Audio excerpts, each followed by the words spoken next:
Hey, you crazy cats! 42's live streams and videos are simply not available on vinyl. You will have to go to the YouTubes for that.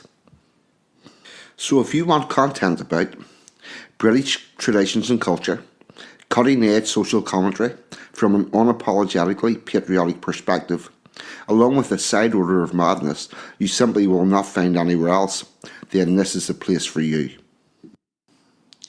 And to all those early adopters in the chat, don't forget to hit the notification bell. That's how you get the good stuff, and make sure you never miss a tasty treat. So with that being said and done, squeeze yourself in. Let's get into it. You know you want to.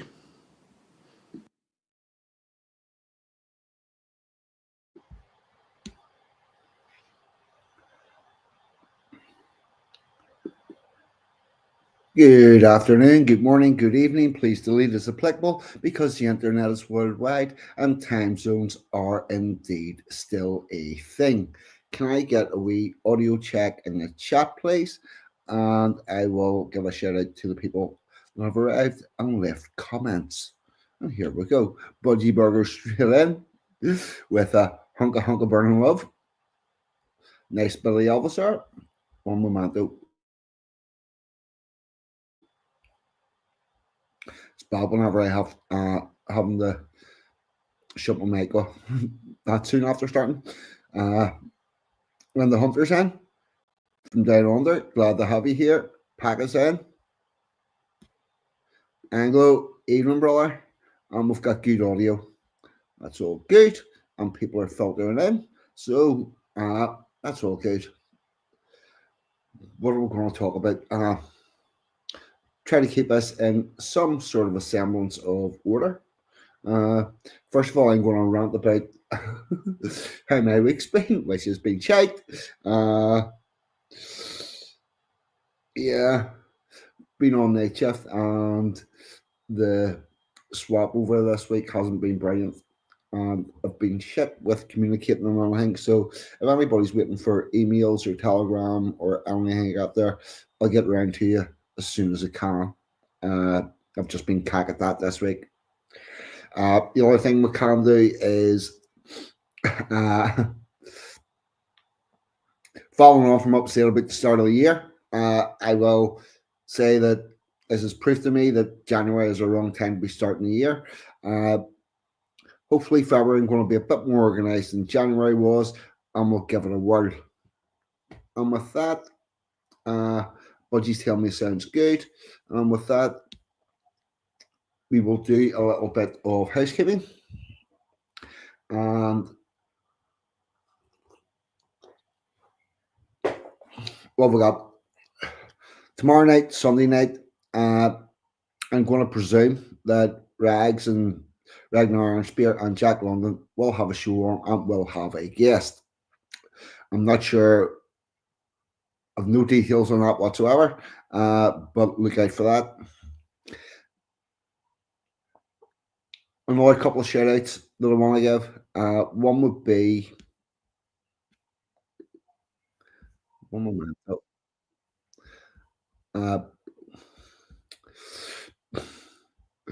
Bass is in. What about you, Sean? Joe Marsh. Is Joe Marsh streaming?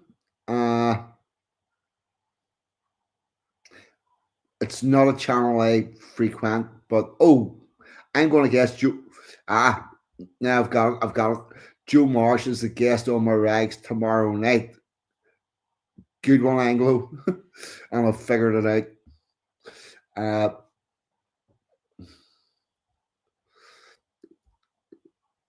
Yep. Totally agree with you, Budget. Spring should be the start of the year. Whenever we actually feel like doing stuff. Yes, Anglo has confirmed. I did get it right. Joe Marsh is on with rags. Couple of other shows that I want to give a shout out to. One is Willie FM Radio.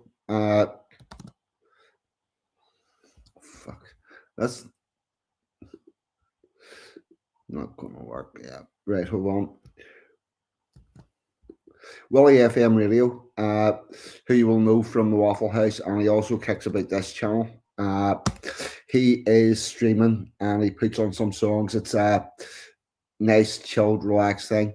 There's the link in the chat if anybody wants to subscribe to him. You'll find a bunch of people you recognize here from and the Waffle House over there. It's good crack. The other person I want to shout out is Robin from Courage to Secure, who was on this show last week. Have a look out for her stuff. She covers what's happening in the world of woke and politics across the globe. And also, I always think it's good to get the take of people that are living in a different atmosphere and gives you an idea of what's going on worldwide. So, 1 second. No, I didn't watch a bootneck in it, but he is always a good show and funny. Right. Courage is secure. Another place I've been hanging out lately is RPW Media on a Friday night. That is Jimmy from Philly's brother. Interesting show. He's well read and he's fucking on his facts and his memories like fucking that. Good show. Anybody wants any tips there? You'll find me kicking about there on Friday nights, I would say, although mostly lurking. And as always, the one, the only, the Dave Waffle House, home of the now legendary Friday night duck race. Streams every night. Yeah. RPW is good show.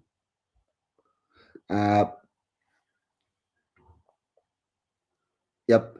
In the Waffle House, Friday night duck race. There are all sorts of ways that you can get ducks. You can get ducks by leaving a comment underneath any of the streams, by participating in the show. You'll get bonus ducks, and you can obviously buy ducks. And on a Friday night, we have a duck race, and it's fucking hilarious. So get yourselves all over there. So that is all my shout outs. And Linda Hunter has arrived in from down under. Yes. Dave's on the working. Linda Hunter's down from down under. Last week, thank you very much for coming on last week, Linda, along with Dawn. But by God, those fucking birds were noisy. I'll apologise to anybody that sat through that last week and had the squawking of an aviary of animals that I think belong in a zoo.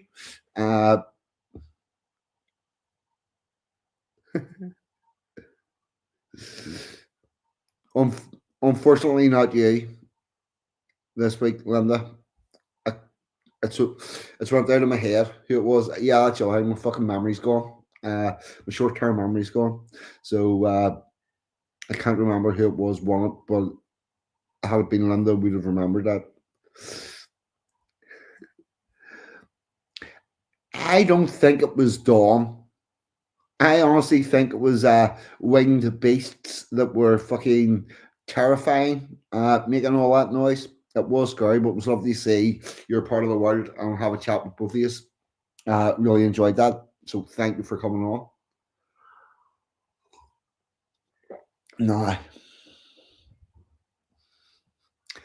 Let's see. So that is about all of that. And what I'm hoping to do tonight, the show's called Executing the King, because we actually did that once upon a time. We executed a king. We actually executed two.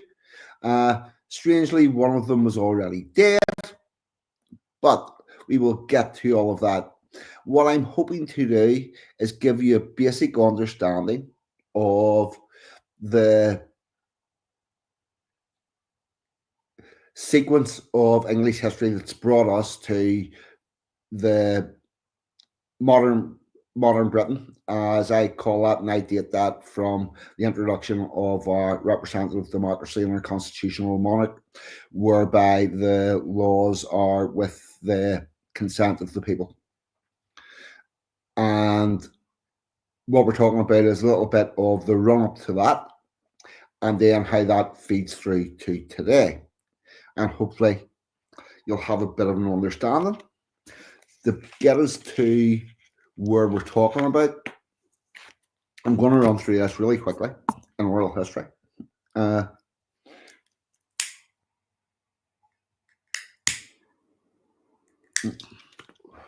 which means that there is a lot of stuff left out. This is not a complete timeline, but basically, what happened was England was inhabited by several tribes. Then along came the Romans. Then the Romans went. The tribe, what was left of the tribes, gathered together along with a bunch of Anglo-Saxons and Jutes. They became tolerant of each other and formed England as it is now. Then we had Normans come over in 1066, and they stayed like a really bad dose of crabs. And from then through to the events we're about to talk about, we had a succession of a struggle whereby the working people, the indigenous people, tried to wrestle power back off the Norman invaders who come in as a ruling class and ran everything. And this culminated. The first, one of the major things that happened was the Reformation with Henry VIII, where basically what Henry VIII did was he was like, we've got a bunch of people that want Britain to be more representative of people, and we've got a bunch of people that want to be a total dictatorship, but they all go to church in the same place on a Sunday morning, and they all have to mix with each other, and it became really hard to tell one side from the other. So Henry went, fuck this shit, I'm going to have a go with this Reformation. We do indeed have different invaders and a different form of invasion. But so Henry, he went, fuck this shit, I'm going for a Reformation, for Protestant Catholicism, and if you're on my side, if you're along with me, join this church, and everybody will be able to see, and we can sort out which side's which. Then we come to the English Civil War, and at the end of the Civil War, we have the first beheading, the first execution.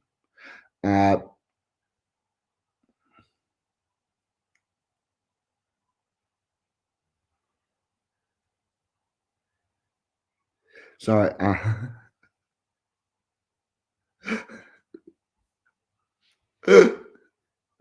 Oh, most of my friends are a bad dose of crabs. Well, it's good. Sometimes it can be good company, budget. Right, so at the end of the Civil War, we ended up with a new form of monarchy, and we're going to start off with King Charles and why he was executed. That's the first bit of content I'm going to throw up.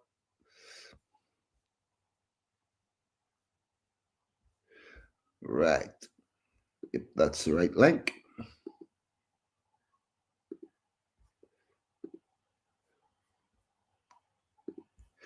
Right. And this is from the London Museum.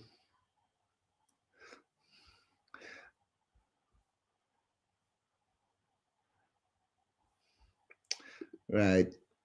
Just wanted to check the size of this. Oh, I am all for sending them back. All.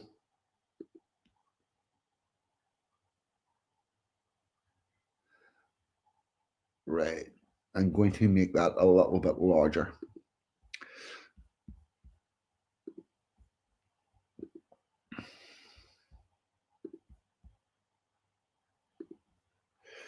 Right. So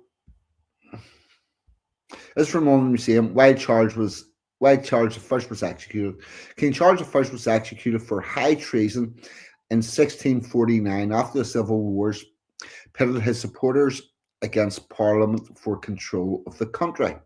Although I'm going to be correcting some of this language because while they may have been against the current official parliament of the day, it was not a parliament that you or I would recognise as a representative democracy under Charles the First, and we will explain all this why. Now, it starts off saying the king who crossed parliament. We've had our fair share of modern leadership disasters, and their time in power has sometimes come to an unhappy end. But that's nothing compared to Charles I, the only British king ever to have been tried for treason and executed. Well, we had someone that fulfilled the roles of the king as Lord Protector, who was tried for treason, but he was already dead by the time they did that. So we'll get there. This was an extraordinary event ordered by Parliament and carried out in public on a platform in Whitehall. So how did Charles end up there with his head in the block? It's mainly down to disagreements with Parliament and the religious beliefs of the king and his people. Charles fought civil wars 62 to 51 to hold on to his power, losing it cost him his life.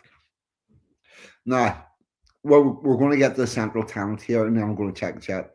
Charles believed kings got their authority to rule from God. Now, this means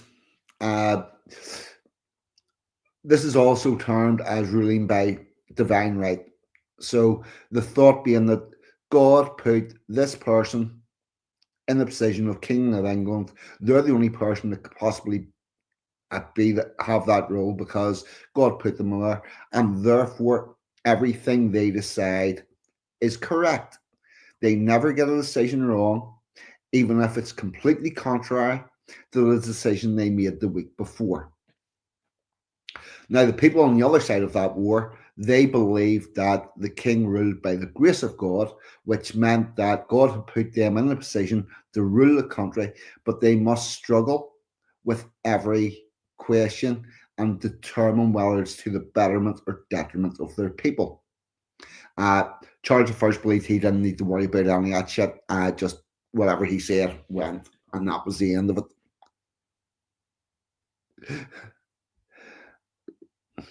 That would be a no.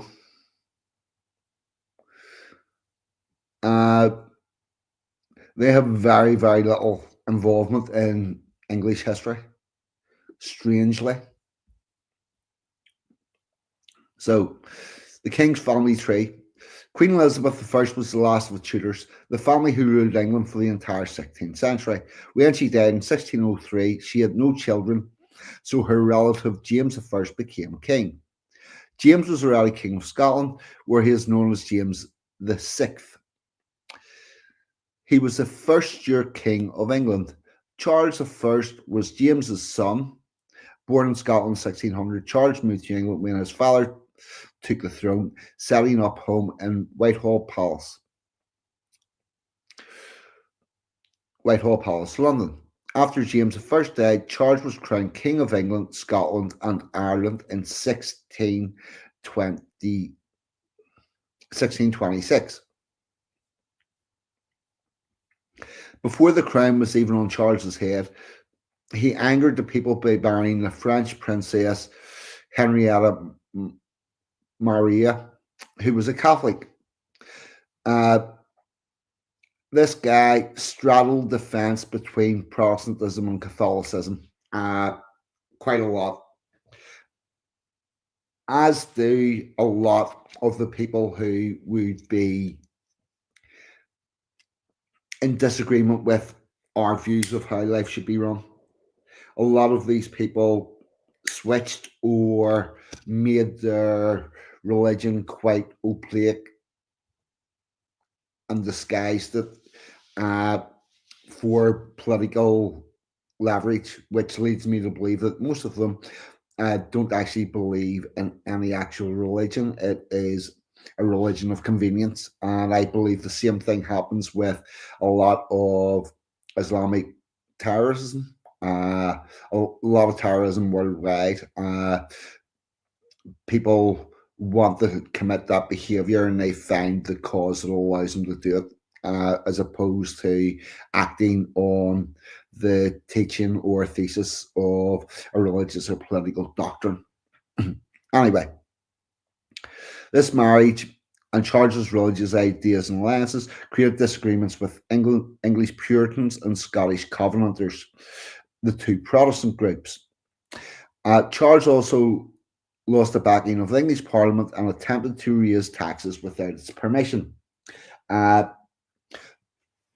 so Charles just decided he was going to raise taxes and implemented them without Parliament, and that's what caused a lot of these problems because Charles, uh, while he had while he was under the Magna Carta, he ignored the doctrine and just did what was want with no regard to Parliament when he bothered to actually open Parliament. Charles believed things got their authority to rule from God. For many years, he refused to have a Parliament which might interfere. Trouble began with the bishop. Bishop Wars in Scotland in 1639. Then rebellion broke out in Ireland in 1641. They call it a rebellion. I call it the massacre of the Protestants. And it's also led to the mass starvation of a large section of the Irish population because they were besieged in their towns or homes and starved to death quite intentionally. Not to be confused with the famine, where there was no direct intention by any group of people. The English Parliament began to openly defy Charles. On the 3rd of January 1642, Charles broke tradition by entering the House of Commons with an armed guard. This caused uproar. 1 second, I need to cough.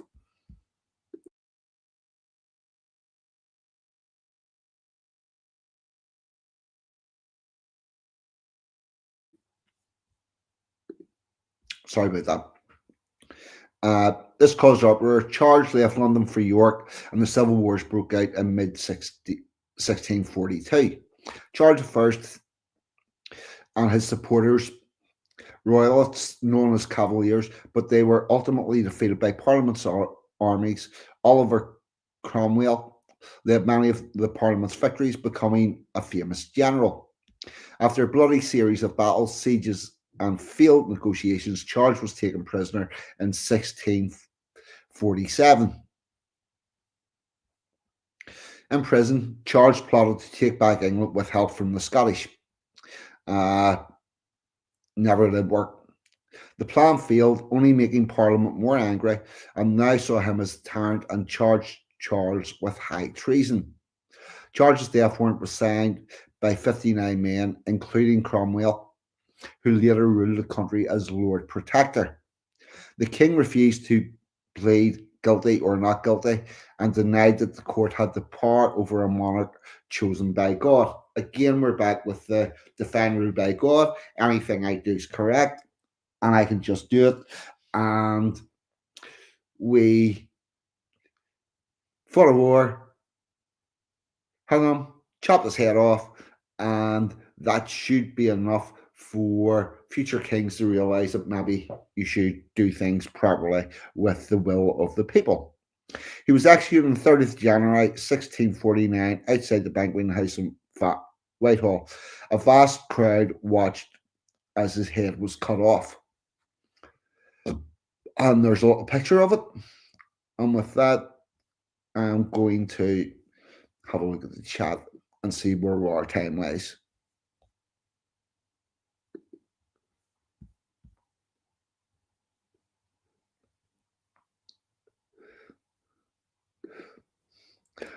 No worries, fallen angel. Thank you for dipping in, and enjoy your ride. Sunny California sounds good from this cold and fucking dreary Belfast.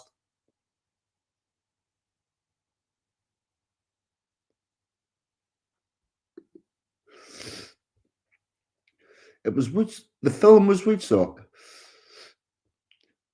Charles II was roaming around, but there was a hunting going on.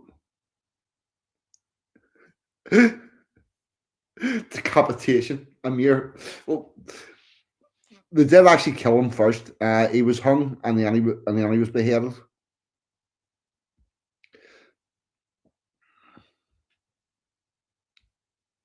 Freezy Peach is in. Here we go. Right. The book is by Sir Walter.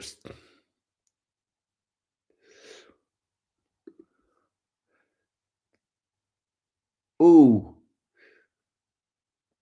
Rags, I'm glad to hear everything's all back up and running. Stick it in the chat. Let me know. Is everything all back to normal up where you are? Because our news isn't brilliant. But I'm glad to hear that. Right. We're in 26 minutes. Right. Now, what we're going to look at next is Oliver Cromwell.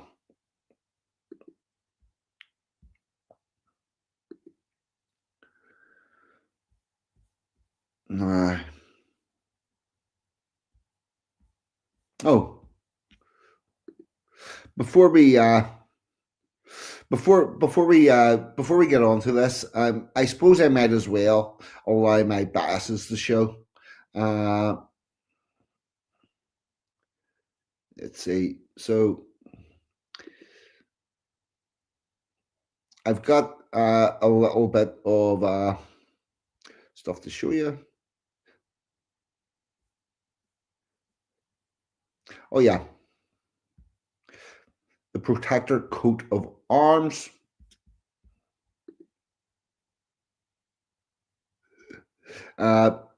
Share screen. Yep, here we go. Here's a nice picture of the Cromwell's Lord Protector coat of arms with two lions on one side. You've got the Saltire Scotland, you've got the George Cross for England, you've got the Harp for Ireland, and you've got the George Cross for Wales, because it's not really a country.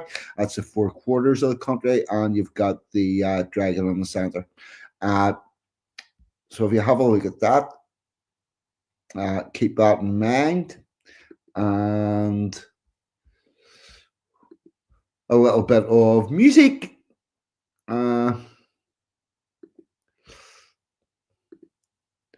Here we go. Just so as you know, I'm not the only weirdo that would come out on the Cromwell side of all this.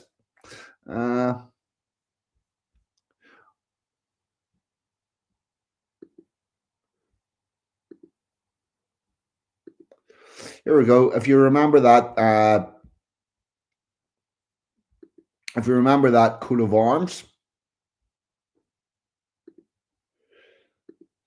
Here we go. A little bit of music from the flute band, the Heirs of Cromwell.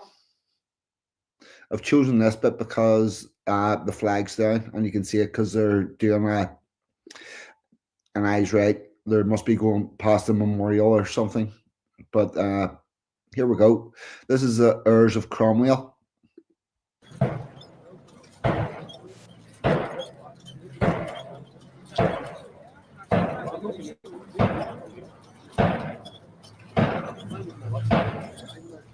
See, check out, that's the Cromwell flag.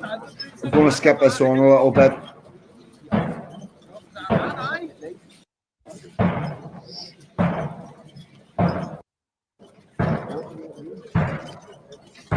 There's the caps going back on, and we'll get a little bit of music.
Uh, I will check, Mimi. No sound.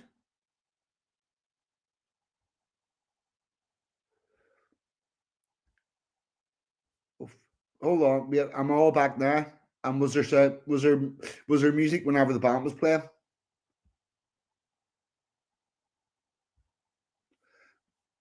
Uh, Hold on, I will let you know now where that was.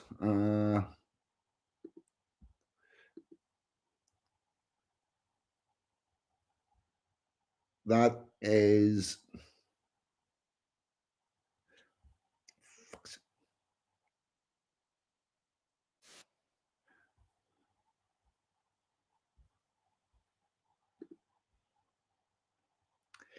I'm not sure. It doesn't say. It just says that it was the 11th of January 2025, but it doesn't say give the location. And we have phrases like that all across the kingdom, so it could be literally anywhere. Uh, I'm guessing it's either Scotland, Northern Ireland, possibly Liverpool, uh, Manchester. Mm, I'm not sure. Right. Well, anyway, that's my uh, that's my biases out of the way. I'm firmly on the Cromwell side, but we will begin to talk a little bit about the life of Oliver Cromwell. I'm not sure exactly how much of this we're going to actually go through. I'm going to have a check through that. Yeah, and this is from Historic UK. Want to check out. No, we could do that. We could do that. Sorry if I made your heads all spin there. Right. Oliver Cromwell, Lord Protector of England. Oliver Cromwell was born in Huntington, a small town near Cambridge, on the 25th of April 1599 to Robert Cromwell and his wife Elizabeth, daughter of William Stuart. Although not a direct descendant of Henry VIII's chief minister, Thomas Cromwell, who was famously promoted to the earldom of Essex but later executed in 1540 when he fell from the king's favour. Oliver Cromwell's great great grandfather, Morgan Williams, married Thomas's sister, Catherine, in 1497. It was Morgan and Catherine's three sons, who took the surname Cromwell in honour of their famous maternal uncle. I think there's been a bit of picking sides done there as well. This practice was repeated by many of their descendants, who also occasionally used the surname Williams uh, Alice Cromwell. In the wake of the Restoration, some members of the family reverted to the surname Williams temporarily to distance themselves from their links with Oliver Cromwell. So this family is also in a bit of conflict.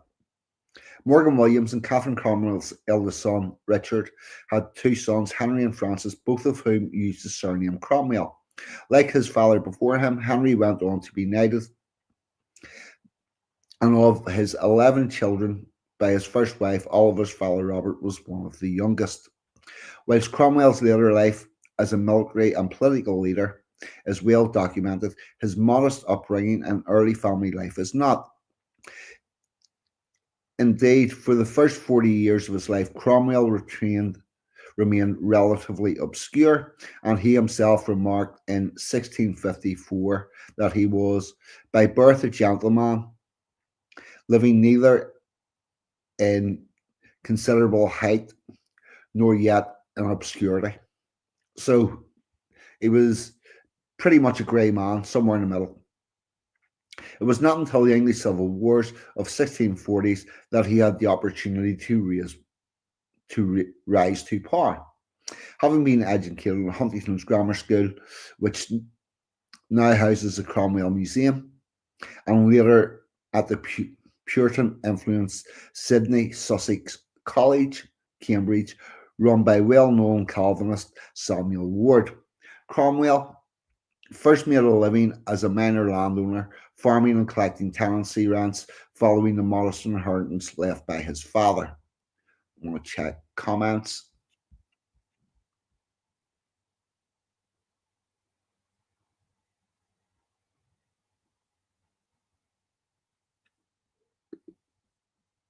Ooh, Cromwell was mates with my ancestor. That's very interesting.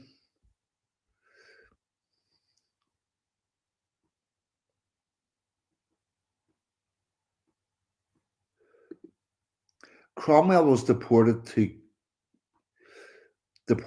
convicts. I'm not quite sure I understand that. Was deported to Convicts Island for re-education. That I don't know about. Oh, there's Peter's in. There's there's Brad's in. Brad, I hope you get home. I hope you get better soon. Right.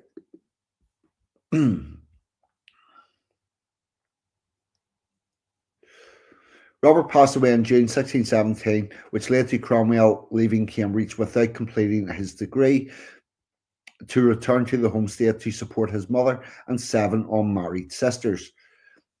Whilst overseeing his father's land, Cromwell is said to have studied law briefly at Lincoln's Inn of Court in London, where it is thought that he met his wife Elizabeth, daughter of Sir James Buckner, a knighted London merchant and owner of a significant amount of land with strong connections to the Puritan gentry of Essex. On his small income, Cromwell supported both his wife and his ever-expanding family. Oliver and Elizabeth had 9 children, although only 6 survived into adulthood. Interestingly, whenever we think about life expectancy in those times, we think it to be very small because the average was around about 30 or 40. However, that data is very skewed by the amount of children that died in infancy. And if you made it to about 5 or 6, you could well expect to live to 60 or 70 years of age. Provided you didn't get into a war or an accident or a famine or a plague, they would reduce your life expectancy quite a bit. All of those things, particularly if they all happen to one person, you're not getting through all that. As the only surviving son himself, Cromwell was also tasked with supporting a widowed mother who outlived her husband by a further 37 years. Cromwell relocated to Cambridgeshire town of St Ives in 1631, and then to Ely in 1636, following the inheritance of property from his maternal uncle. The rise in status which the inheritance provided, along with the commitment to the Puritan way of life as a result of Cromwell's self declared spiritual awakening in the 1630s, arrived during a time of extreme political and religious unrest in England. Fucking right it was.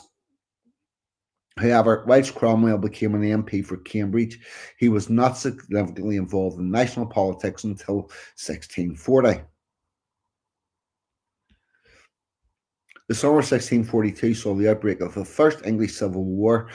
I would argue that that war actually began in Ireland in 1641 because the people who turned up at the Protestant people's houses and dragged them out and murdered them were the same people that were on the side of King Charles in the English Civil War, and the starvation and slaughter of the Protestants in Ireland only stopped at the end of the English Civil War, whenever Cromwell was able to come over with troops to right a few wrongs, and you can read all about that in online University College Dublin. The Inquisitions, what do you call those documents? It's not the Inquisitions. The depositions, yes. The depositions, they're all memorialised in University College Dublin, Trinity College Dublin.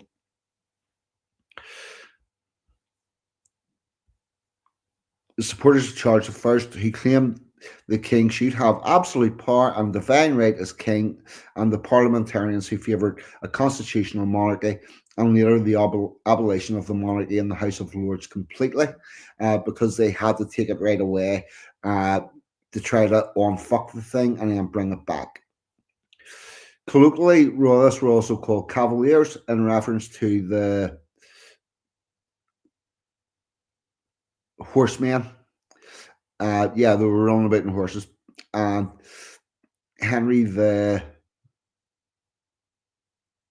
Fourth, and in Henry the Fourth, Part 2, Shakespeare used the word to describe a haughty member of the gentry. Parliamentarians were referred to as roundheads because many Puritan men wore their hair cropped in a way that today would be described as a bowl cut, in contrast to the long ringlets flavoured by their royalist counterparts, in order that they could distinguish one another. As depicted by the courtly fashion of the day, both names were used diversely by their opponents. Both names have been used diversely by every fucker because that is how they have muddied up the English Civil War, to the point where most people don't even know what side their family would have been on. And to simplify it, instead of royalists, Puritans, parliamentarians, and all of this, think about it this way: those that believed in equal law for everyone, and those who believed that they could create their laws willy-nilly to affect certain individuals. From the very beginning, Cromwell was a committed member of the Parliamentary Army. He was swiftly promoted to a second command lieutenant general in the Eastern Association Army, Parliament's largest and most effective regional army, followed by a further promotion to second in command of the newly formed main Parliamentary Army, the New Model Army, in 1645. When the Civil War once again flared up in 1648, Cromwell's military successes meant that the political influence had greatly increased. Now, what had happened was, I would class this all as one war because it died down for a little bit, and it looked like the people on the other side could have been dealt with civilly, and it turned out that they couldn't, so I had to go back and fucking kill them. December 1648 saw a split between those MPs who wished to continue to support the king and those such as Cromwell, known as the Rump Parliament, who felt that the only way to bring a halt to the civil wars was through charges, trial, and execution. Indeed, Cromwell was the third of 59 MPs to sign Charles's death warrant. So they made the decision: the only way out is through. We need to go through the whole thing and take out the king. Following the king's execution in 1649, the Commonwealth of England was introduced and led by a council of state to replace the monarchy. Cromwell led the English military campaigns to establish control over Ireland in 1649 and end the starvation of the people.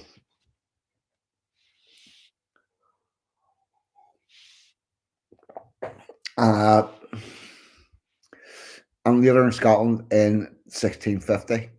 This resulted in the end of the Civil War with a parliamentary victory at the Battle of Worcester on 3rd of September 1651. The introduction of the Commonwealth of England, Scotland, and Ireland.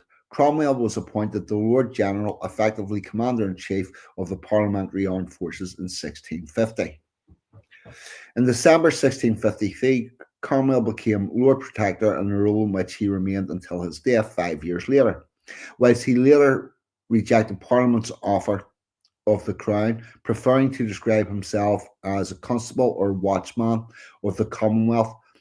So these people decided, here, Oliver, you're the man, we want to make you king. And he went, yeah, I'll do the job, but I don't want the title of king.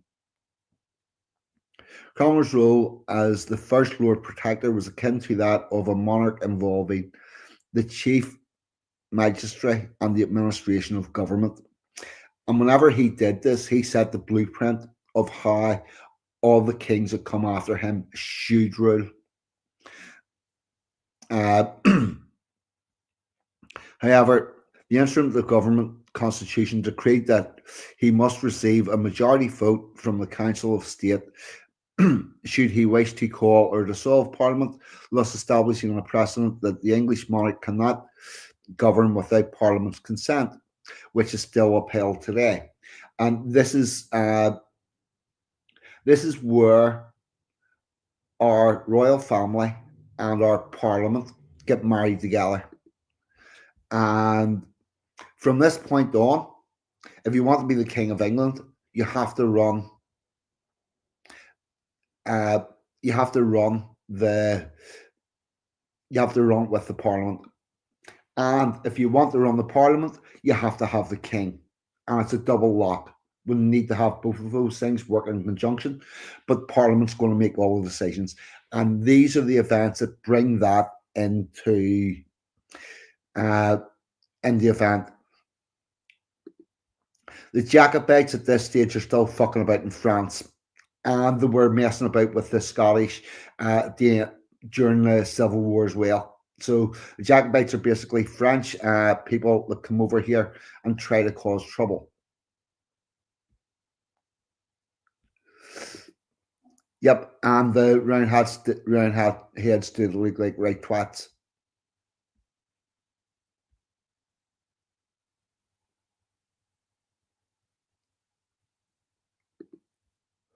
Holy fuck, Don.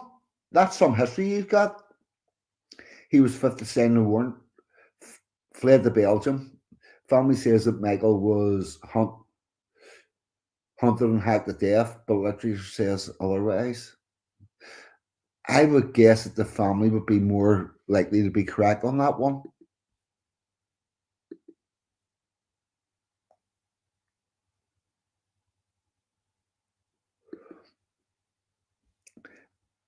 Right, I'm taking a screenshot of that. And I will look that up, but just not right now.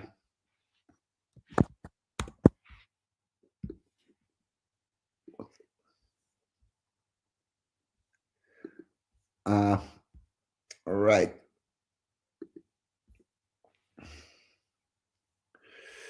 Where was it? In December 1653, Cromwell became Lord Protector, a role which he remained until his death 5 years later. whilst he later rejected Parliament's offer of the crown, preferring to describe himself as, all right, no, we've done that. It is thought that Cromwell suffered from kidney stones or similar urinary kidney complaints, and in 1658, in the aftermath of the malarial fever, Cromwell was once again struck down with a urinary tract infection, which saw his decline and eventual death at the age of 59 on Friday, the 3rd of September. Coincidentally, this was also the anniversary of his victories at Worcester and the Scottish town of Dunbar during the Scottish campaigns of 1650 and 51. It is thought that Cromwell's death was caused by septicemia brought on by the infection, although his grief following the death of his supposed favourite daughter Elizabeth the previous month from what is thought to be cancer certainly contributed to his rapid decline. Both Cromwell and his daughter received an elaborate ceremony. Cromwell's funeral was based on that of King James I and buried in a newly created vault in Henry VII's chapel at Westminster Abbey. Following Cromwell's death, his son Richard succeeded him to become the Lord Protector. However, Richard lacked the political or military power of his father, and he was forced to resign in 1659, effectively ending the Protectorate. The lack of clear Commonwealth leadership led to the restoration of Parliament and the monarchy in 1660 under Charles II. In 1661, Cromwell's body, along with that of John Bradshaw, President of the High Court of Justice for the trial of King Charles I, and Henry Errington, Cromwell's son-in-law and general in the Parliamentary Army during the English Civil War, were removed from Westminster Abbey to be posthumously tried for high treason and executed. Now, as I've been saying, you've got two sides to this. You've got the Cromwell side, you've got the other side. The other side are petty enough and vindictive enough to dig up dead bodies and give them a trial and then execute them. Does that remind you of anybody? If you have a look at the political sides that we have today, do you think the idea of persecuting a dead person would come from the people on the left or the people on the right? Because I'm pretty sure it'd be the people on the left. And the only reason that they're not doing it now is because they can't figure out a good enough reason. But I will say that the ruling classes do not seem to be doing a very good job of looking after all of our graves. So we'll leave that there. The three bodies were hung from Tilburn gallows in chains before being beheaded at sunset. The bodies were then thrown in a common grave, and the heads were displayed on a 20-foot spike at Westminster Hall. So those families did not get the bodies back. Quite similar to what the Provisional Irish Republican Army do with the disappeared, where they have murdered a lot of people and the families never did get the bodies back. Where they remain, the heads on the spike remained there until 1685, when a storm caused the spike to break, tossing the heads to the ground below. Unusually, at the time of Charles I's execution, Cromwell had allowed the king's head to be sewn back onto his body to allow his family to pay their last respects to the corpse. Because we have one side of this argument that have made it a tenet not to victimize and demonize and indeed unduly prosecute their political opponents, and on the other side that believes that exactly what they should do, which explains the difference in what happened to the bodies of Charles and what happened to the body of Cromwell. Cromwell's own head was found by a soldier who hid it in a chimney. On his deathbed, now, From here on, everything is very sketchy because there are probably several Cromwell heads knocking about, and only one of them obviously could have been the original. On his deathbed, he bequeathed the relic to his daughter. 1710, the head appeared in a freak show described as the monster's head. For many years, the head passed through numerous hands. Value increased with each transaction until Dr. Wilkinson bought it. The head was offered by the Wilkinson family to his alma mater, Sydney College, in 1960. It was given the dignified burial in a secret place in the college grounds. It is said that Cromwell's daughter Elizabeth, his most favourite child, had used her influence over her father to seek mercy for several royalist plotters and prisoners during the Civil War. It is thought that her intercessions on behalf of the royalists were taken into account when most Cromwellians were removed from Westminster Abbey because her body was not exhumed during the Restoration. Although her final resting place in the Cromwell vault is now shared with Charles II's illegitimate descendants. A little bit on popular culture. Despite his death over 350 years ago, to this day, Cromwell continues to provoke a strong reaction following his significant role in the dramatic and troubled period of British history. He has promoted numerous monuments, films, television, radio programs, and broadly referenced throughout popular culture. From being the code word to warn of an imminent German invasion of Britain in 1940 to Monty Python's 1989, Oliver Cromwell, and more recently 2004 single by Morrissey, Irish Blood, English Heart. That song I'm not familiar with.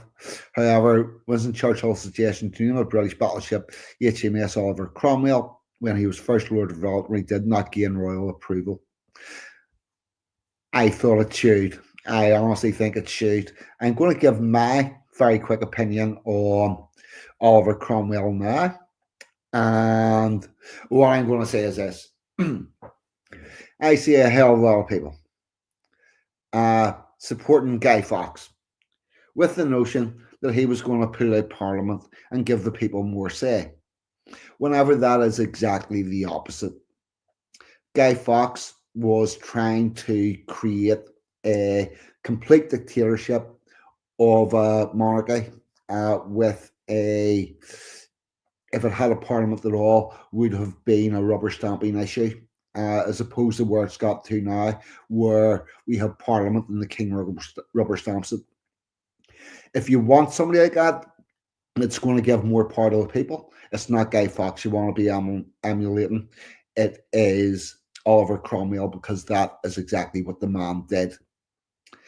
And with that, I'm going to have a musical interlude, and then I'm going to go on to what was actually won in this Civil War and how things panned out.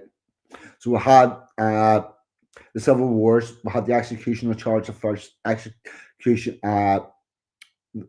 Cromwell's the Lord Protector. Charles comes in, digs up Cromwell, executes him, desecrates the body. The beginning of this vindictiveness that comes with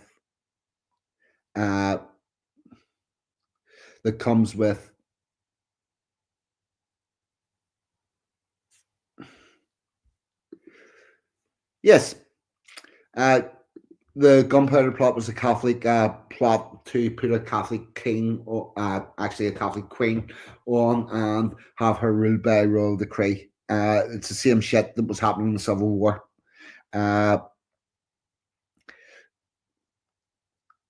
If you want the man that's going to give more power to the people, that would be Cromwell.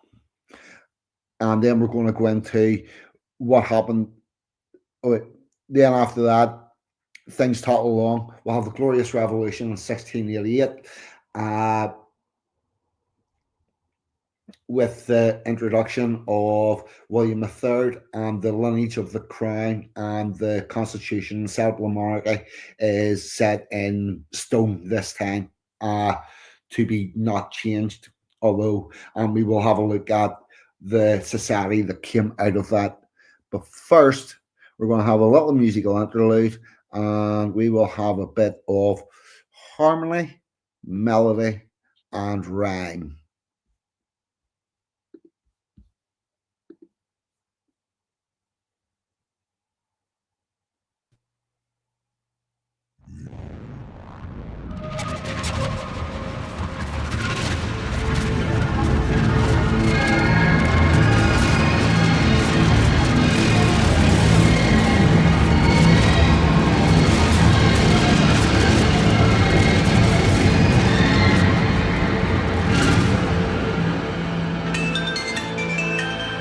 Hello, this is 42 speaking. Welcome to the Resistance. You are not alone, and we shall walk this journey together. What about you, John? If one brings a guitar and one brings a voice, then they stand together and make their own choice. Let us gather together those that can perform, and from the scarred timbers build our own platform. From that grand house they tried to burn down, there's gold in the ashes if you look around. Let us gather together those that can perform, then from those scarred timbers build our own platform. Build our own platform. We will sing words of wisdom. We will sing for all harmony, melody, and rhyme.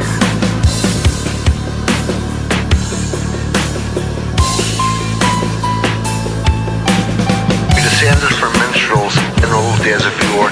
We will create a culture as we did once before, forced to stand by as our country was sold. Did you really think we'd leave that story untold? So one brings a guitar and one brings a voice, then they stand together and make their own choice. They have seen the future, the way forward is clear. Among us still stands a modern day Shakespeare. They have seen the future, the way forward is clear. Among us still stands a modern day Shakespeare.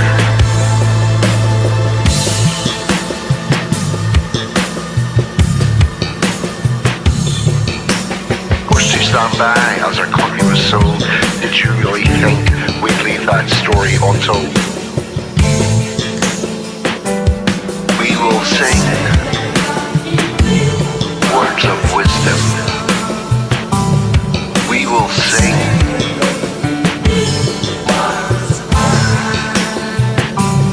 we will sing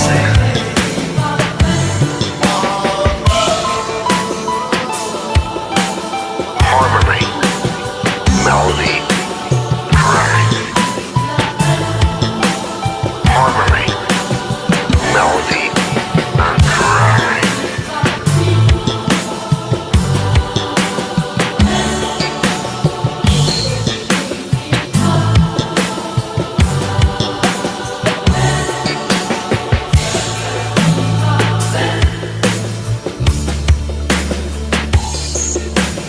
So one brings a guitar and one brings a voice, then they stand together and make their own choice. I have seen the future, the way forward is clear. Among us still stands a modern day Shakespeare.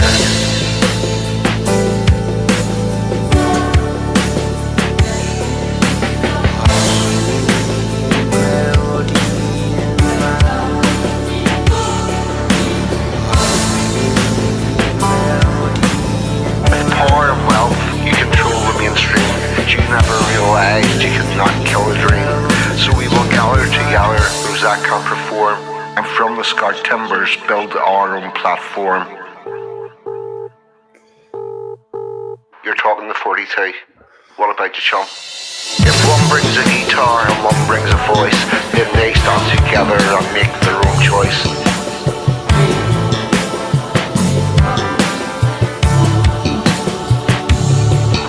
Sing words of wisdom, we will sing for all time. We will sing for our people, harmony, melody, and rhyme.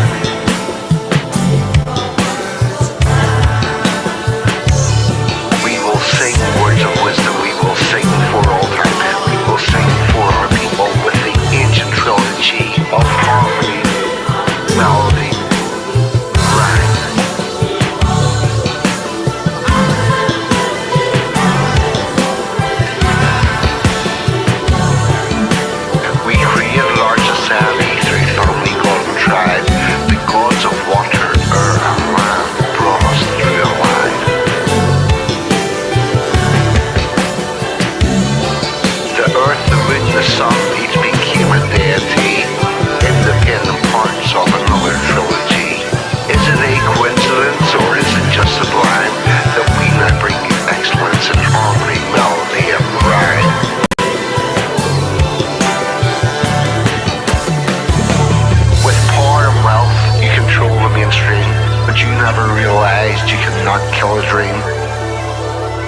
Right. I'm going to address this.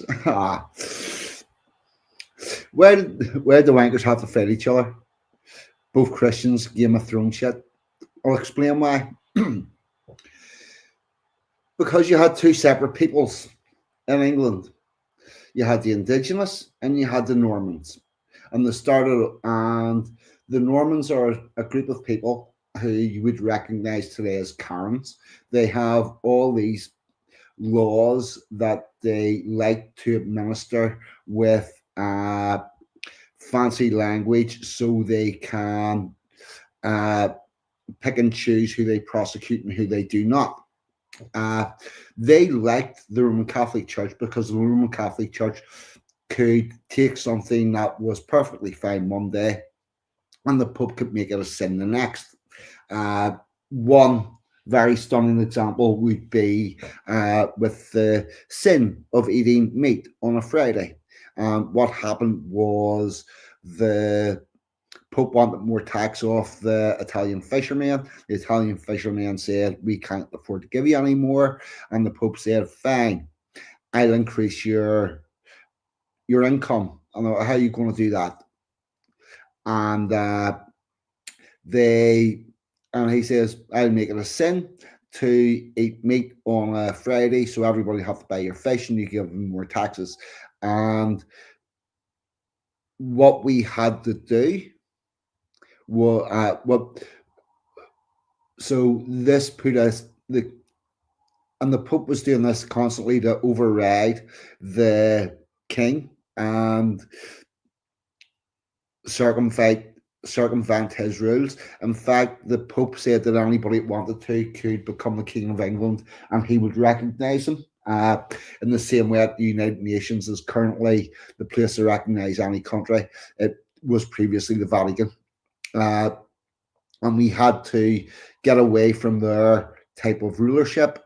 And the only way to do that was with a war. And the only way to tell one type of person from the other with the traits was which church they decided to sit in on a Sunday morning. And I'm going to come on to that.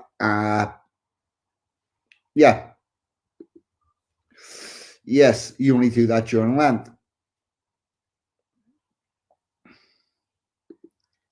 Uh,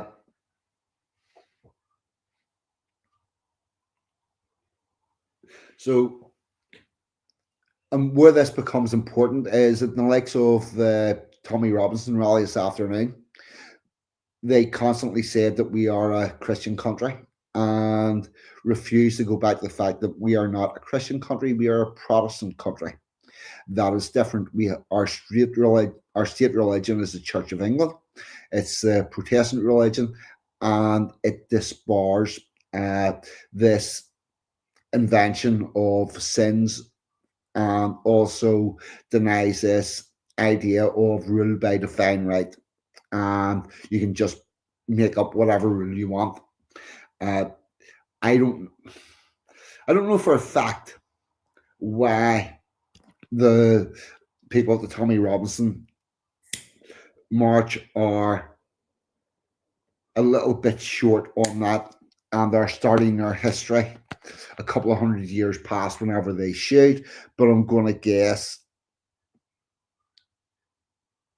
But I'm going to guess that some of their people being Catholics and therefore not qualified to have positions of extreme authority in England, Scotland, Wales, or Northern Ireland under the original system has got something to do with that.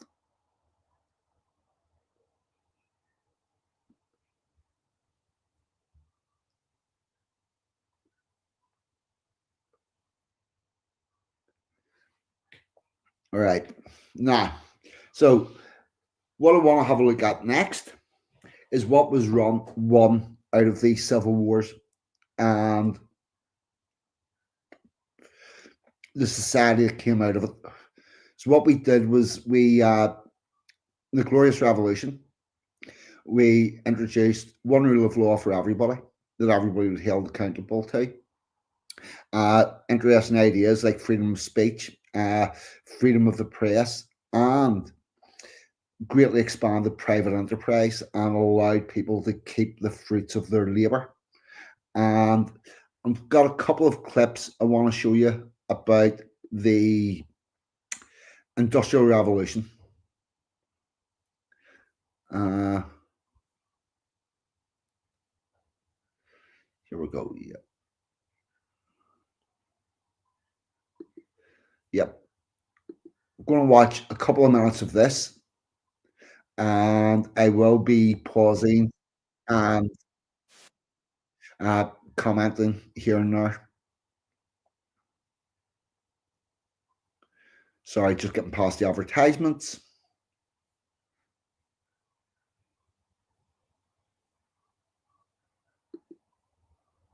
Bring us back to the start.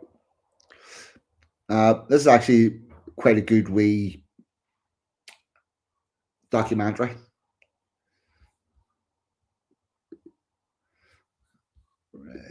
Here we go. Present, share screen, share screen. I should actually get the link for this and stick it in the chat.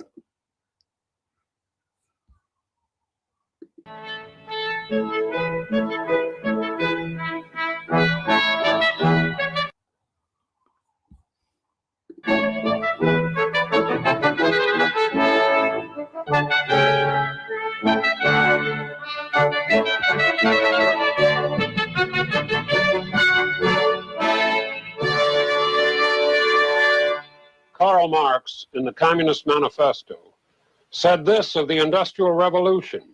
The bourgeoisie, during its rule of scarce 100 years, has created more massive and more colossal productive forces than have all preceding generations together. Subjection of nature's forces to man, machinery, application of chemistry to industry, steam navigation, railways, electric telegraphs, clearing of whole continents for cultivation, canalization of rivers, whole populations conjured out of the ground. What earlier century had even a presentiment that such productive forces slumbered in the lap of social labor? Now, one of the questions that we need to ask is why this happened in England and only England, and why it didn't happen in other areas of Europe. Because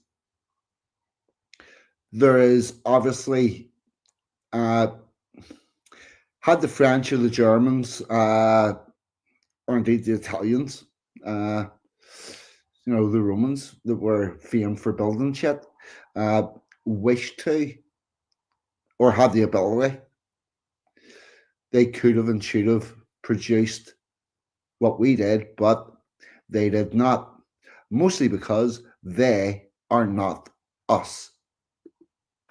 What was it about England that after centuries of slow economic change made industrialization and growth possible on a scale and at a tempo quite different from all previous experience?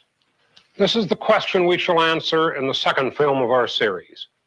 Why did the Industrial Revolution occur where and when it did in England in the 18th century?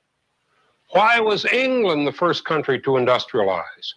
Other European economies had impressive economic expansions before England: France, Holland, Spain, and Portugal, but none had resulted in industrialization. France was the most powerful nation in Europe in the century before the Industrial Revolution. So why had France not industrialized before England? We asked Professor Ronald Coase, formerly of the London School of Economics and now of the University of Chicago, for his view. I think that Adam Smith had the explanation. It was his view, and he'd studied the economic development of many countries, including France, that the constitution and institutions of a nation had a decisive effect on its ability to create wealth.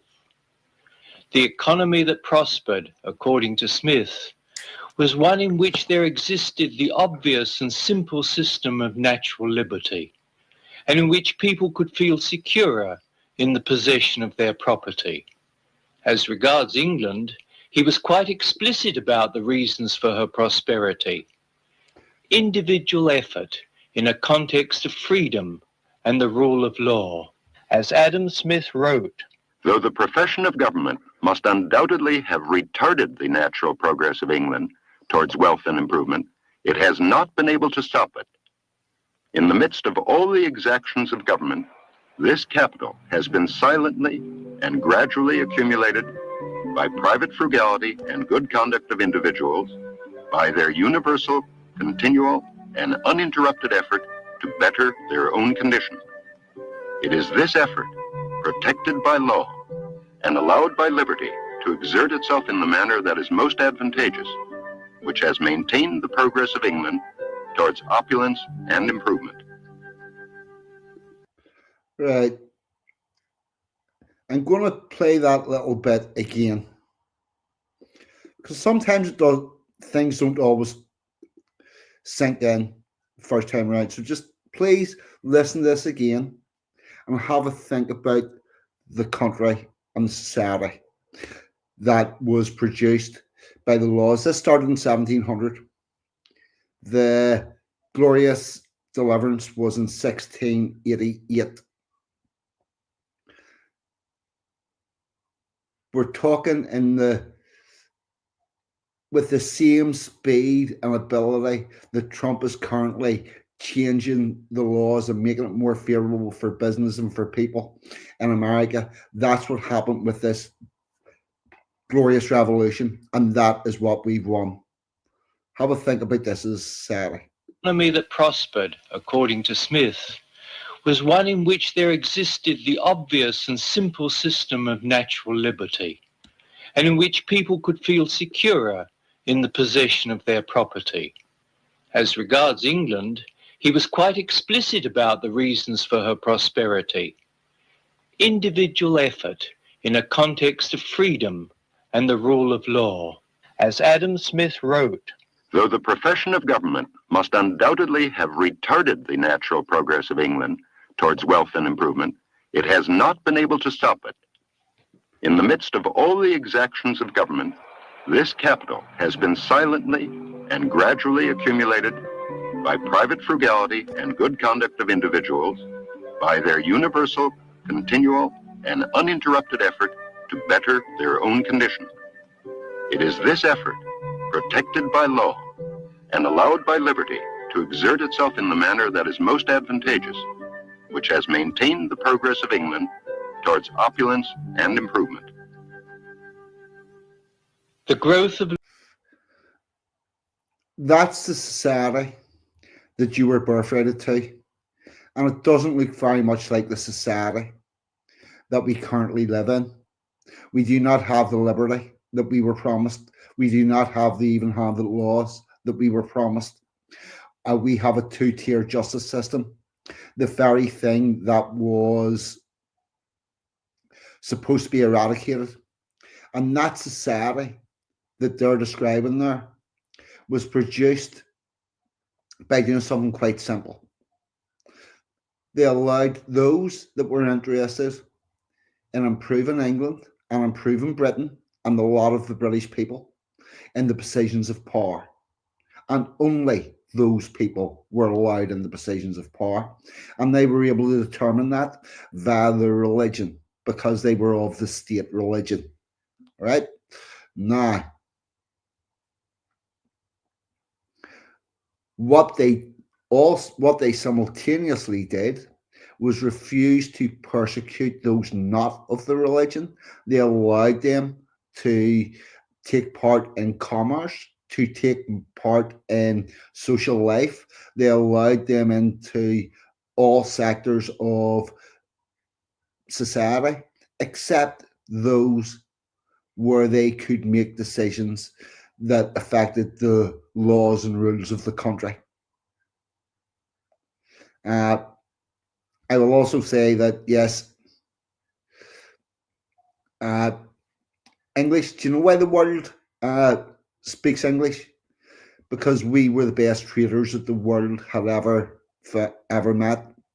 We a nation of shopkeepers and a nation of traders. And if you wanted to trade with us, you needed to learn our language, and that's why.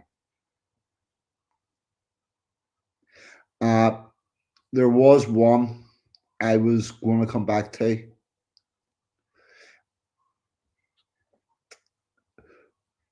Rill was talking about whether or not Catholics read the Bible. I can tell you that in Ulster, Catholics in general do not read the Bible. That's the priest's job. They go to the priest, and the priest explains all that to them for whatever reason.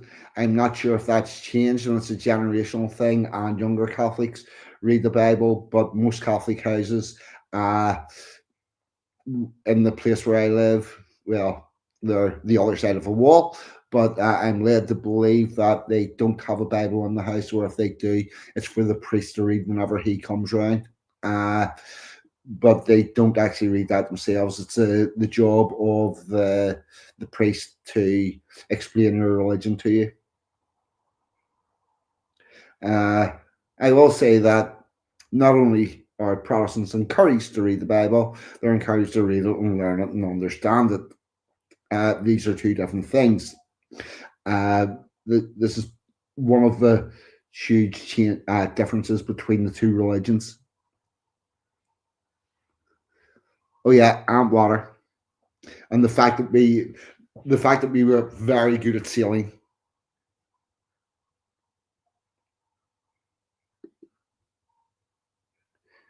Nah. And what I also want to do is have a little look at, this is from part 3 of that same documentary, and the final part. This is a little bit about the life of people during the Industrial Revolution. You've probably heard that it was very harsh and draconian and people were starving and all. I believe that to be not exactly true. In fact, quite the opposite. And I'm going to show a few minutes of the next episode of this, which deals with the life of the average person during the revolution. Un momento, here we go.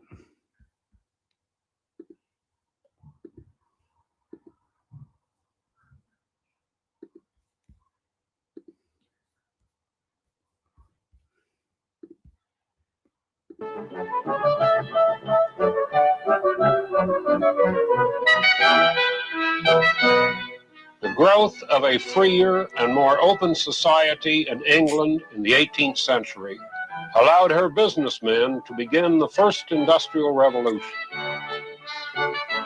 But on the continent, government restrictions on freedom delayed industrialization. In the 100 years after 1750, England... In France at that time, you still had a lot of governmental restrictions on who could run a business and who could not. Similarly in Germany, that's the restrictions that they're talking about.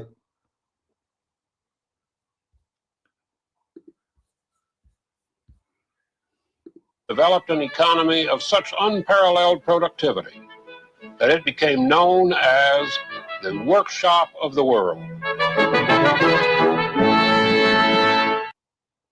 What China's doing now is what we used to do, and we did not need an immigrant population in order to produce all this stuff. We had something much better called innovation. The third and final film in this series is concerned with the effects of industrialization upon the lives of ordinary people. Was the Industrial Revolution a good or a bad thing for most people? For example, was it as bad as the elder Arnold Toynbee declared? A period as disastrous and terrible as any through which a nation ever passed. Side by side with a great increase in wealth, was seen an enormous increase in pauperism. Production on a large scale led to a rapid alienation of classes and the degradation of a large body of producers. Toynbee wrote, Now, what you're going to find is that this is the beginning of the problems, because we have people like this who were totally misrepresenting the lives of ordinary English people. And the reason for it's quite simple. Remember, we talked about how the king was now tied to the parliament's tied to the king, and everything has to be with consent of the people. And it produced this society where people could flourish. Now, those that don't want that and want the dictatorship and the ability to just create laws out of thin air, they don't like that.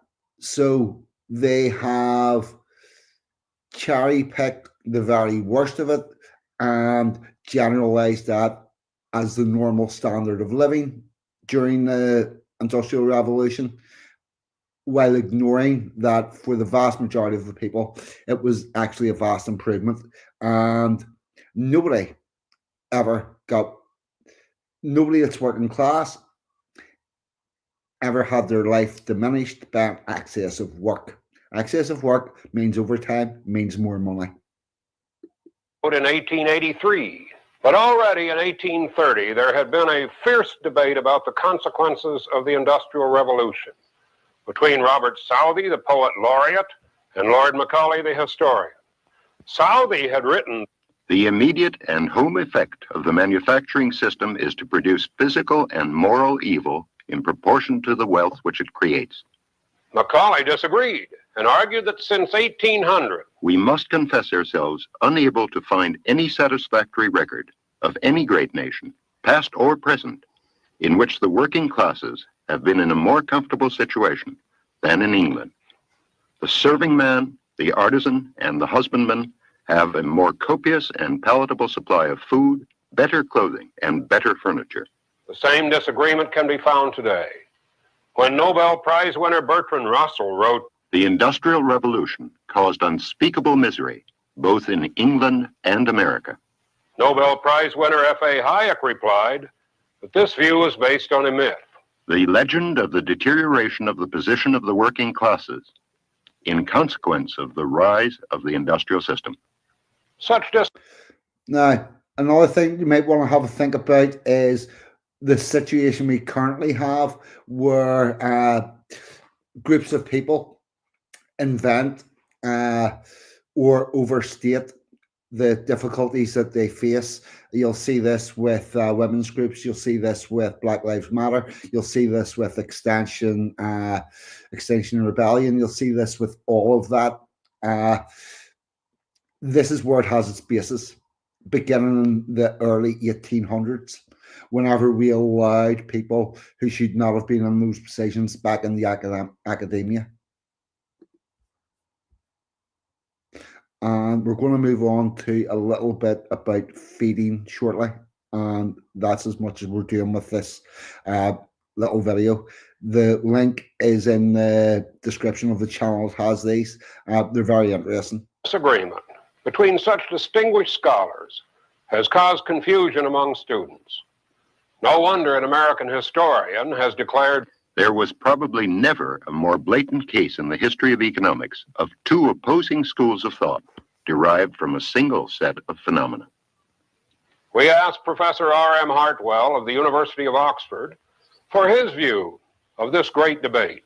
To me, the debate is a strange one because it is based on an apparent paradox. A massive increase in the production of goods and services relatively to population, along with an alleged reduction in the standard of living. To settle the issue, we must look to the facts of history. As this workers' cottage here in the north of England open-air museum demonstrates, the facts of history are against those who believe that living standards move downwards. Have a look at this house and let me know, would you be happy to live there today? Because I know that I would. During the Industrial Revolution. On the contrary, the facts of history show that between 1750 and 1850, average real income per head in England increased between 50 and 100%. Over the entire 19th century, there was a fourfold increase. When these figures are translated into goods, the most obvious change was in the amount and the variety of consumer goods. Look at this. These are working class people that have ornaments, that have things that are there for nothing other than to look nice. That's the first time that working class people have ever had such a thing. Available to the English people. Comparing the 18th with the 19th century, there was a general change from a meagreness of personal possessions and a low consumption to a growing ownership of possessions and a higher consumption. The Great Exhibition, with its 17,000 exhibits, demonstrated the choices of a consumer-oriented society. England, in its profusion and diversity of goods, had become the first consumer society, a society in which production was geared to consumer satisfaction and in which consumer choice was greatly extended. The Industrial Revolution was a revolution in production, and it is relevant to ask what happened to the goods produced. The answer is that the great bulk of these products were consumed by the British people themselves. This is where the likes of Jeremiah Wedgwood come in and produced goods to the same manufacturing standard for different classes of society. Things that were very expensive and very ornamental for the very rich, and things that were rustic but good for the working classes. And everybody could have a bit of Wedgwood, the difference being in the quality, but for the standard that you were buying at, it all had the same zero defects inspection scheme, and it was good but not ornate. Supplemented by an ever-increasing stream of imports. And increasing consumption was not confined to manufactured goods. Comparing eating habits in the 1850s, a contemporary observer concluded, How much better an Englishman is fed than anyone else in the world. grain and meat production in Britain, for example, kept pace with the growth of population. And diversity of produce was increased with the expansion of orchards and market gardens, for example, in the Thames Valley near London. And with the growth of the fishing industry, especially in the North Sea. Imports further expanded the quantity and variety of foods available, increasing the consumption of beverages, tea, coffee, and cocoa. Large imports of rice and currants, for example, supplemented the domestic production of grain and fruit. By 1840, large quantities of perishable foods, livestock, poultry, meat, butter, cheese, and eggs were imported regularly from abroad. By 1850, the Londoner, on average, was consuming each week 5 ounces of butter, 30 ounces of meat, 56 ounces of potatoes, and 16 ounces of fruit. This compares favourably with the British average consumption in 1960 of 5 ounces of butter, 35 ounces of meat, 51 ounces of potatoes, and 32 ounces of fruit. Consumption of basic foods in London in 1850, therefore, was similar to that of modern Britain, and there's no reason to think that the Englishmen outside of London ate less well.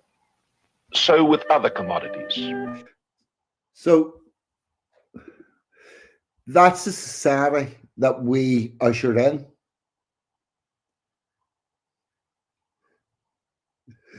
Very Celts of Moira. Yeah.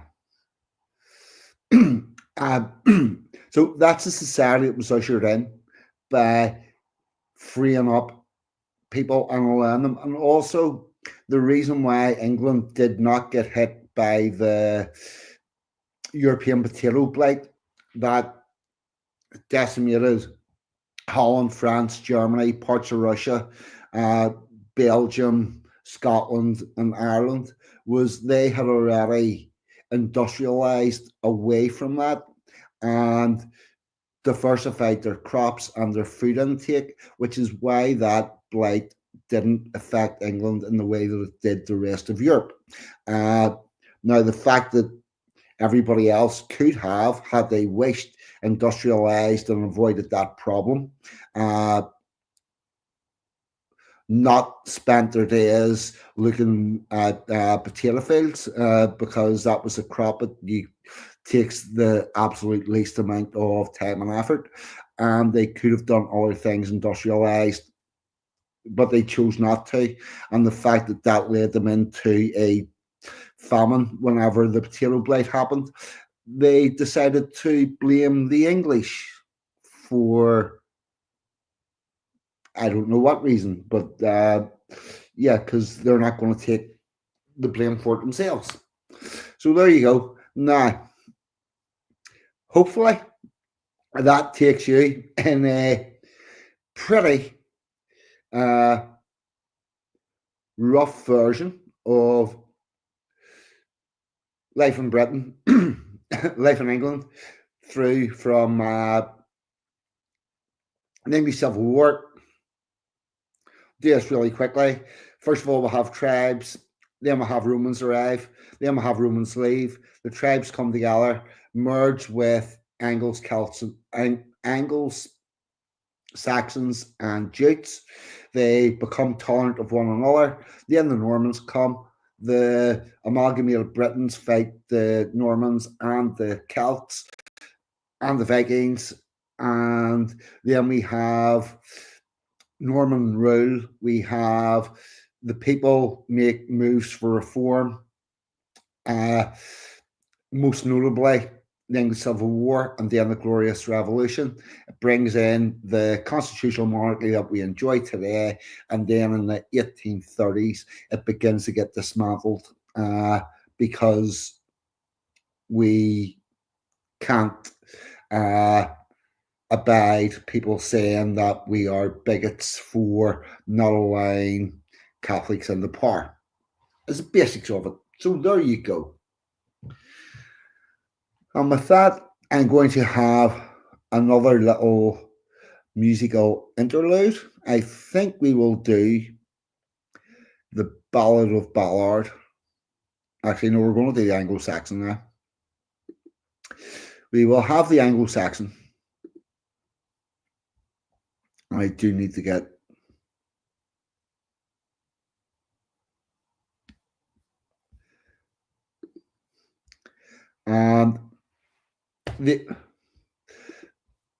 here we go, the Anglo-Saxon.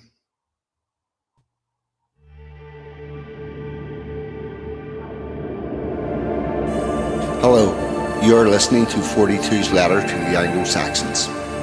When you spread this message, you are the resistance.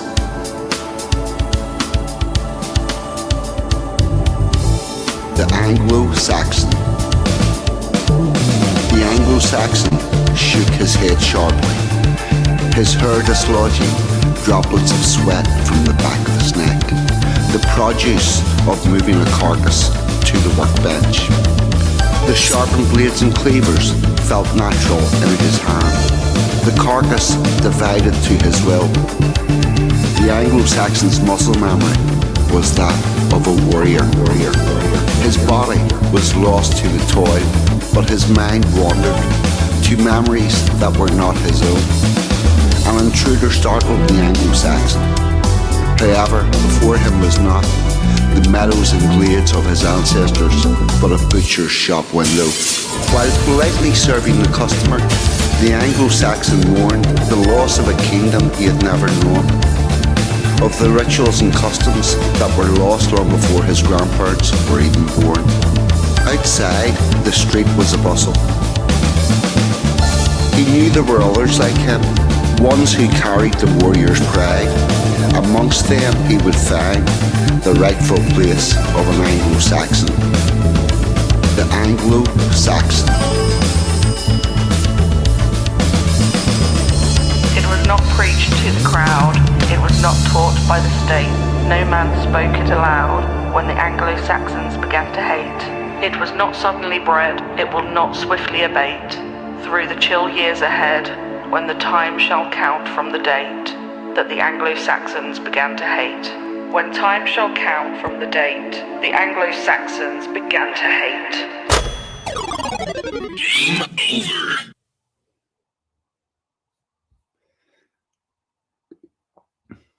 What what I will say, sort of to finish off, is everything we've talked about tonight, the events that we've went through as a people, by our ancestors, we have faced more difficult times than we currently do. But we are going to need to get a fucking move on. There's a couple of things I want to say coming out of the Tommy Robinson demo today. One thing I want to be clear about. Not overly a fan of Tommy Robinson. But what I will say about what they were saying on the stage, if they were to get everything that they want, our country would still be in a better place than it is now. But they're only prepared to go halfway to what we need. We need root and branch changes with the whole way of governance. We need blueprinted back to the Britain of 1688 and the Industrial Revolution, with better housing, because things have moved on, with hot running water, with showers, with all of that stuff, inside toilets that I did not grow up with. I grew up fucking going to the outside toilet in the yard, as did all of my cohorts. It wasn't a drastic thing, but yeah, we would like to keep that, but go back to our style of governance. And so, while I'm not fully on board with what all they're saying, I will say that I'm not going to do them down, because I have the understanding that they want to go a certain direction and then drop off, while people like myself continue to fight for the rest of the changes that are needed. A really good example of where they stop short is a part of the thing. He said that this is a Christian country and our churches are staying. He forgot to do the next bit where he shouts to the crowd, "So you're all going to church tomorrow morning, aren't you?" Right? And see what they say, because if we want to keep our churches, the only way that we're going to keep them is by sticking our asses in them and putting some coffers in to keep them running.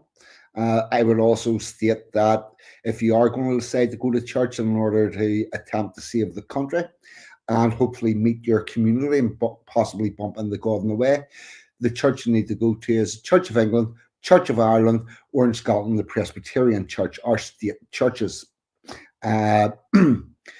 They're the only churches that have the authority to be the moral conscience of the king or queen. So that's the ones we need to take back first, urgently.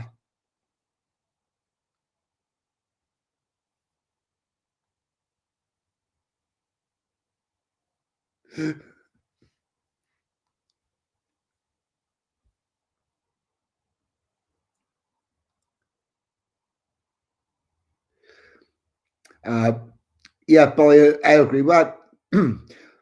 Take every incremental movement that you can get, celebrate every victory, however small. And if you disagree with people, have a look at what they're doing, have a look at what their end goals are. Do they make the country better or worse? Well, if they make the country even a little bit better, maybe just keep out of their way, let them do their thing, and continue on with your thing, because the only way that we as a people, we as the British people, are going to succeed is by having a lot of people working in battering that wall from different angles and different ways. The other thing that I will disagree with the people of that rally is that they're talking about other countries and whatnot, and we're all in this together. And as I see it, we are not all in this together. The British people are in this together, and it's us against the rest of the world, the same way it has always been. Uh, I don't care what type of a non-Briton you are. I don't want you running my country. I want only British people and patriotic British people that want the best for the country. That's the only people I think should have any positions of power. I would also do away with all the NGOs, but I don't actually have that choice. Yeah. Oh, and by other countries, I mean all other countries. No interest in fucking Poles. I've no interest in French. I've no interest in Israelis. I've no interest in fucking Irish. It's the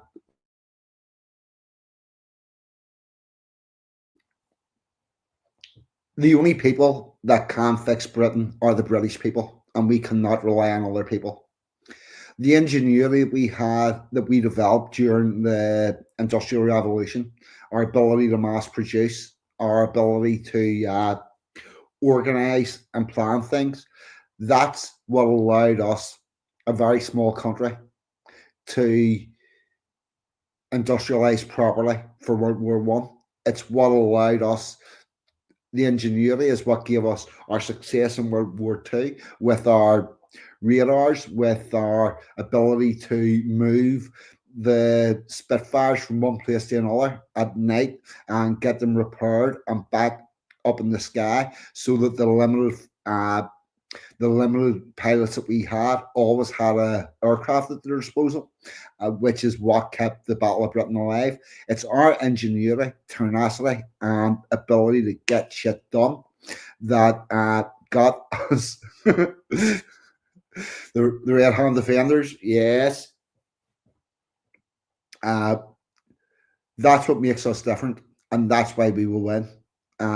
We just need to get everybody on board and get back to supporting British stuff. And with that, I'm going to have an outro, and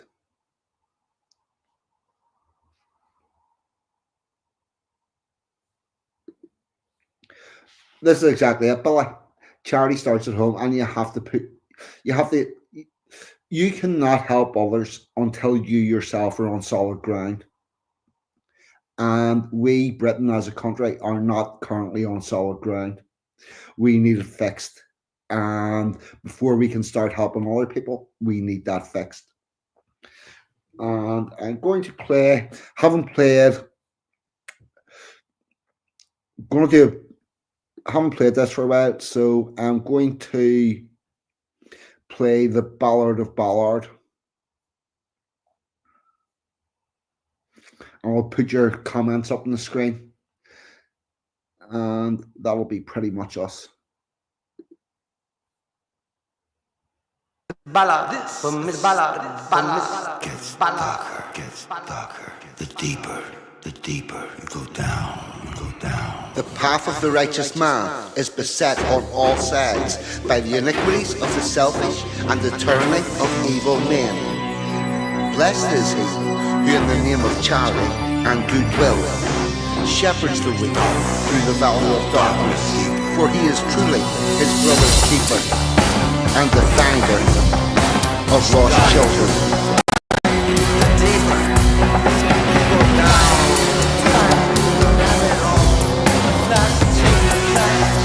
And the finder of lost children.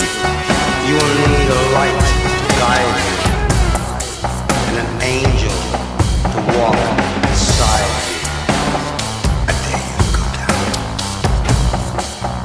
You wanna know the truth, don't you? I find the evil and the greedy under every turn of rock. Where I spit out the truth, the establishment mock. From all sides, I watch the opposition grow, trying to terminate the information flow. But the good book reminds me that I am blessed, protected and guided during every quest. In the valley of darkness, my way is clear. I carry a big stick and I show no fear. So prepare yourself for eternal damnation. In your nest of vipers I found my vocation. Are we so deaf that we cannot hear the screams of the children? Are we so blind that we cannot see? We are living in the depths of depravity. Are we so inept we let monsters roam, fueled on power and adrenochrome? Are we so weak we cannot fight back, beholden to our masters? The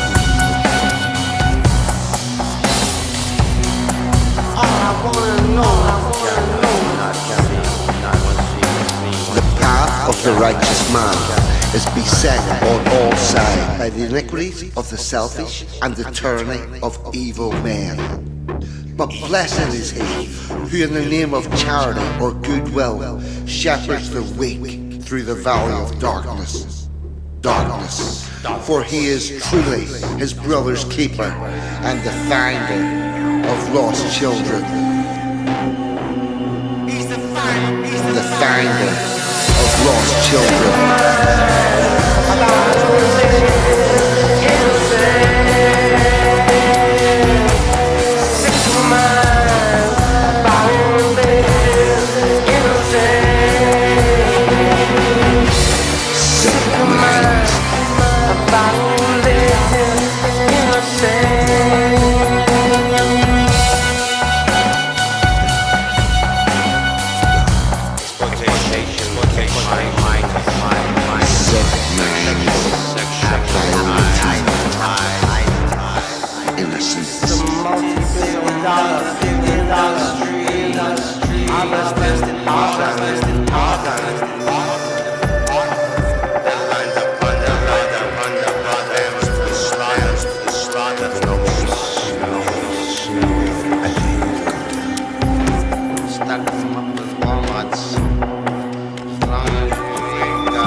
The righteous man is beset on all sides by the iniquities of the selfish and the tyranny of evil men. But blessed is he who in the name of charity or goodwill shepherds the weak through the valley of darkness. For he is truly his brother's keeper and the finder of lost children. The finder of lost children.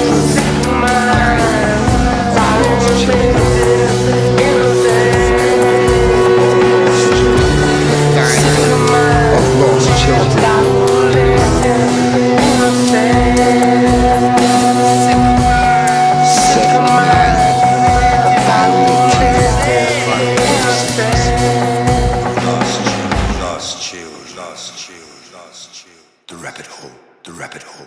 I dare you to go down.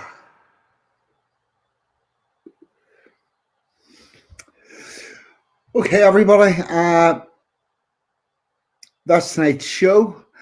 I hope you've got a decent understanding of English Civil War, how it relates to today. I hope I'm getting the points across. I'm really enjoying what I'm doing. I couldn't do it without you lot in the chat. I've been 42. You lot in the chat have, as always, been fucking amazing. Thank you. Good night. God bless. And hopefully this month I will be better with the communications. See you all next week. I'm out of here. Goodbye.